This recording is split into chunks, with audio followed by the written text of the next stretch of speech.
என்னுடைய பேர் அந்தோணி ராஜ். நான் திருவள்ளூர் பக்கத்தில் ஒரு 20 கிலோமீட்டரில் ஒரு காட்டு பகுதியில் சேர்ச் வச்சு மினிஸ்ட்ரி பண்ணிட்டு இருக்கிறேன். அப்படிப்பட்ட சூழ்நிலையில் அந்த சுற்று வட்டாரத்தில் ஒரு 10 கிலோமீட்டருக்கு எந்த மருத்துவமனை இல்லைங்கிறதுனால என்னுடைய மூத்த மகனை நான் மருத்துவத்துக்கு நீ படிக்கணும் அப்படின்னு சொல்லும்போது அவன் மனப்பூர்வமாக அதை ஏற்றுக்கிட்டு படிக்கும்போது அவன் முதல் ட்ரையில் 520 மார்க் எடுத்ததுனால அதில் அவனுக்கு சீட் கிடைக்காம போன போது ஸ்பைரோ எங்களுக்கு கை கொடுத்தது. எம்டி சார் நேரடியாக என்னை தொடர்பு கொண்டு பேசின போது, அப்போது நான் பார்த்துக்கிறேன், உங்கள் பிள்ளைங்கள என் பிள்ளை மாதிரி பார்த்துக்கிறேன்னு சொன்ன நம்பிக்கையூட்டுற வார்த்தையை எடுத்துகிட்டு நான் இங்கே வந்தேன்.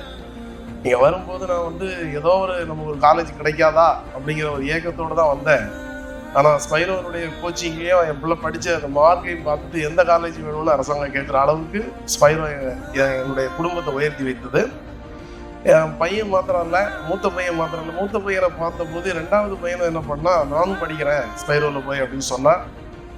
அதனால் அவனுடைய ஆர்வத்தை குறித்து எம்டி சார்கிட்ட பேசும்போது, படிக்கிற பிள்ளைங்களை ஊக்கப்படுத்துறது தானே என்னுடைய வேலை, அதனால் தயவுசெய்து கூட்டு வாங்க அப்படின்னு சொன்னார். ஒரு வருஷம் படித்த போது இப்போ அவன் எம்எம்சியில் செகண்ட் இயர் படிச்சுட்டு இருக்கிறான். இந்த 2 பிள்ளைங்களையும் படிக்கிறத பார்த்து எனக்கு ஒரு 3வது ஒரு பொண்ணு இருக்கிறா. அவன் இப்போ 12th முடிச்சுட்டு அவளும் வரணும்னு ஆசைப்பட்டு இருக்கிறா. இந்த வருஷம் கிளாஸ் கோச்சில் அவளையும் சேர்க்கலான்னு கொண்டு வந்திருக்கிறேன்.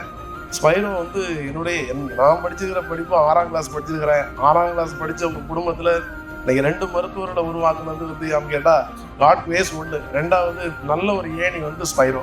அதுக்கு எம்டி சாருக்கு நான் நன்றி சொல்லணும்.